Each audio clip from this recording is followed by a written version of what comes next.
Just about 5 more miles before we reach the bottom, Angela said. Man, is it dark down here, Parker said, looking around the tiny sub. You think we'll find a giant sea creature? Madison jokingly said. Everyone stay focused. If you see a giant monster thingy, I will let you pet it, but I will not let you back in, I said, laughing at Madison. She started laughing with me until the thought got to her. Wait, you won't really, right? She said, looking at me with concern. Of course I won't. If we see something like that, we are heading back to the surface, I said, continuing to drive the sub. The submarine was small. The technical name had too many numbers in it, so we usually call it the sub or tiny thing. The names annoyed the people back at the research lab. We would usually get a command saying that we needed to call it the right name or don't drive it at all. But they weren't the ones taking hours to float in darkness in the deepest part of the ocean. Anyway, there were lights and emergency lights so we could see. If we needed, we could camouflage with the plant life down at the bottom. There was enough room to fit 10 people, but that was only if we crammed that many. There wouldn't be enough room to fit 10 people and still have room. The outside was blue, and on the left and right side it had a symbol with an octopus and a name that read Ocean Life 203. That was the company logo. It wasn't the pay that drew me to the company and the job entirely. I will admit it that it was part of the reason. But I've always been fascinated by the complex vastness of the ocean. The mystery of what lies at the bottom of the dark, cold ocean. Ocean Life 203 offered me answers. All I had to do was sign a few papers and a few contracts, and I was all set to go. The pay was over 300 grand. When they first offered me a chance to uncover the secrets of the ocean, I was thrilled and I immediately accepted. It took 6 months of studying and learning how to pilot the machine, but when I was finally done, the job started. It took a few test runs to see how much the machine could take with all the water pressure. But now here we are, almost to the bottom of the ocean. Alright everyone, I will go through the plan with you again, I announced. Do we have to? I mean, we have heard it at least 100 times. Parker interrupted. Yes, it is very necessary, Parker. Now listen up. I was not about to lose my job to anybody on this sub. This is very important to me. Once we are about 5 feet above the seafloor, we'll send out lights all across the bottom. If we see any new life forms, we report to HQ after 3 hours we head back. Is that understood? I asked everyone. Understood. Everybody replied at once. Just a few more feet, Madison said hysterically. 5 feet above seafloor has been reached, the intercom said.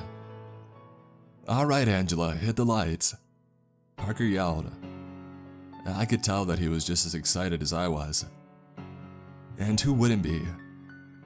After all, we got to uncover new species and possibly fallen structures that had been down for however long they had been staying here. Hey Parker, we should send out an ocean scanner to see if there is any life or structures down here so we know where to navigate, Madison suggested. Good idea, Maddie. I'll send it out right now. Parker pressed a button and out shot a small device used to navigate. We so creatively called it the Navigator. I know, the best name ever, right? Online in 3, 2, 1. And we are all set, ladies and gentlemen. Just then, on a small screen to the left of me, we had total sight of nearby structures, and any movements made within a 15-mile radius. Whoa, you all need to see this right now, Angela yelled towards us. Okay, we're coming, Angela. Don't yell so loud. We don't know if we're alone, I said while scolding her. We walked over to a bright green panel she was looking at. It illuminated a huge object that appeared to be a mile out from us.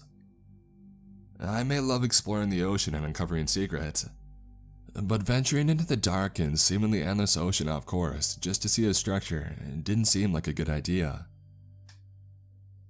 I know they all wanted to see it, but I had a terrible feeling in the pit of my stomach. We should all go check it out, Parker suggested. Listen guys, if we go there we could be completely off course and could lose our way. Sure, our suites can hold the pressure, but we have to use our tanks sparingly, I said seriously to all of them. I needed them to know all the possible risks. He is right, guys. We really don't know what is out there, Madison said. Everyone looked at each other in silence. I thought for a long time. If we really needed to, we could retreat to the sub and start ascending back to the surface. So, are we going? Parker asked. Screw it, let's do it, I said. But I still knew deep down what a terrible idea it was. I don't know why, but I had a bad feeling that something would happen. Hell yes, Madison screamed. Everybody reminded her to be quiet. The motor roared to life. It wasn't terribly loud, but we wanted to stay as silent as possible. So the engineering team designed it so it isn't, noticeable. Once we had reached the half-mile mark, that is when my instincts mocked me for leading myself astray. A high-pitched signal was coming through the sub's intercoms. It was deafening. It made my ears ring and it felt like two tones were crushing my head. It was grueling trying to even reach the controls to turn the intercoms off. I stumbled and I fell a few times into chairs and diving gear. Before I was able to reach the controls, it had stopped, and it was suddenly gone. Just complete silence. Not one noise was made. I stood up dizzily and I turned my gaze to the rest of the crew. The crew was out cold. Maybe the frequency of the signal was just too much for them to bear. That doesn't explain why I'm still conscious though. A boatload of time must have passed because the navigator said that I was 10 feet away from the structure. Once I read that number, I immediately stopped the sub. I sat there for what felt like ages. I did not want to go out there. Something wanted to hurt us and I know it did. Just sitting in the dark alone with thousands of feet of water weighing down on me made me feel hopeless. It wasn't long before I found something off about Angela. She looked way skinnier, and she wasn't like this before. It looked like her skin is deteriorating. Why wasn't Parker or Madison like this? This all makes no sense. Angela suddenly woke up, but something was different. When she opened her eyes, they looked like endless voids of darkness, sucking the life out of me. And then she opened her mouth abnormally large and screamed, almost as loud as the frequency. And then she closed her mouth and closed her eyes, and her skin turned to ash and there was nothing left except bones. I could not believe what I was seeing. I had to see what was killing my friends and colleagues and put it to rest. For some reason, the engineer and design team decided to put lights out on the sub that only reached up to 5 feet. And since I was 10 feet away, I would have to get 5 feet closer to see what I was looking at. This realization almost killed me inside. I took a quick look at the diving gear, took a long sigh, and I started getting ready to venture out, through the dark on my own. Once I went through the hatch that led to the ocean, I immediately had the urge to go back inside the sub and just leave. But I fought the urges and I kept myself in check. I felt like I was going to have a panic attack, but I kept that in check as well. Flash, check. Flares, check. Water-resistant batteries, check. A harpoon gun, not leaving my side, check.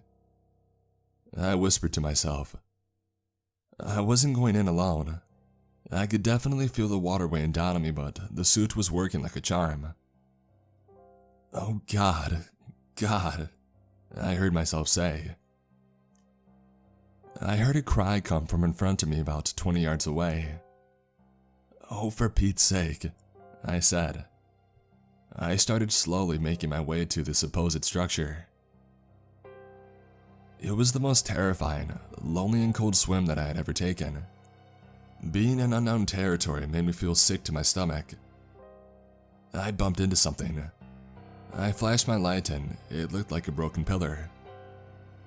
In that short flash, I could also see a doorway that must have led to something. "Of course," I said. I kept on flashing to make my way to the doorway. I had plenty of batteries and a lot of life left in my first set.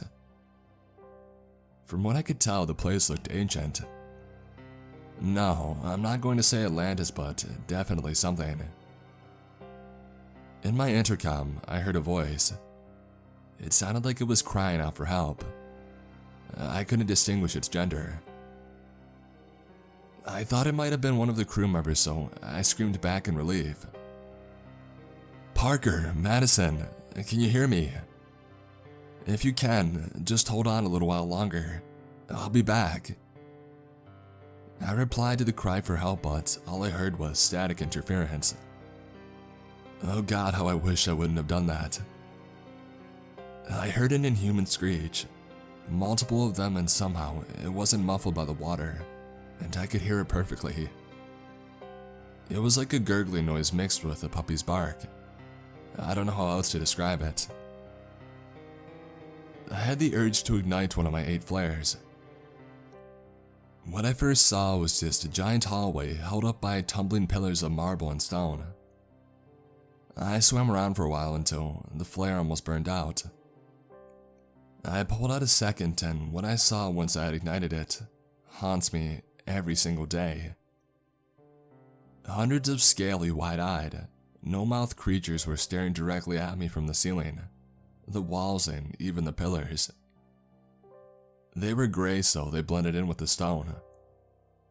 Somehow these creatures with no mouths made a deafening, ear-ringing, high-pitched scream like we had heard over the sub's intercom. I felt sick. I turned around to look for the doorway that led me to this hell. Once I did, around 30 of them were in front of me, staring with those blank eyes. I turned around once more and more were there. I was totally surrounded with no way out. But I had an idea. They have adjusted to the dark, so maybe light will blind them. I ignited another flare and shone them the bright red light. They screamed and howled in pain. They moved to the side and I quickly swam out of there back to the sub. I was able to get through the hatch and I took off my gear. I could see that whatever I heard wasn't Madison or Parker because they were both still unconscious. They must have followed me because one latched on to the front window, and then I heard some from the back, bottom and top latching on. The sub's alarm was going off like firecrackers. I was panicking, and what I did, I will never forgive myself for. I will never forgive myself for what I did. I threw out Angela's remains, Parker and Madison's unconscious bodies outside the sub to distract whatever those things are. It was looking like it was working, and I wasted no time to start ascending. I don't know how long it took, but when I finally saw the light of day coming from the surface, I almost cried. Ocean Life 203 workers were there to pull me out of the sub. I was in serious shock, and it took 2 weeks to finally talk about what had happened. I told them everything, and they didn't look the least bit worried. I was furious, and my veins coursed with rage as they told me that our mission wasn't to be the first humans to reach the bottom of the ocean, but a secret mission to see what loud frequencies were coming from. Their company didn't even exist to the known world. Reports say that we don't have the technology to put humans at the bottom of the ocean. They told me that this information was never released to the public. They also said that they didn't know if we would survive the mission or not, and they didn't really care. I was told to be kept quiet and that nobody would believe me anyway. They fired me and sent me on my way.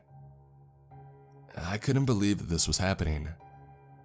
If anybody of you want to know what lies at the bottom of the ocean, you have an answer. Those things have been multiplying and have large numbers. The frequency is being heard by the ocean floor. It's getting closer to the surface. I think they plan to invade. Please, hear my warning because this will be the last time that you hear from me.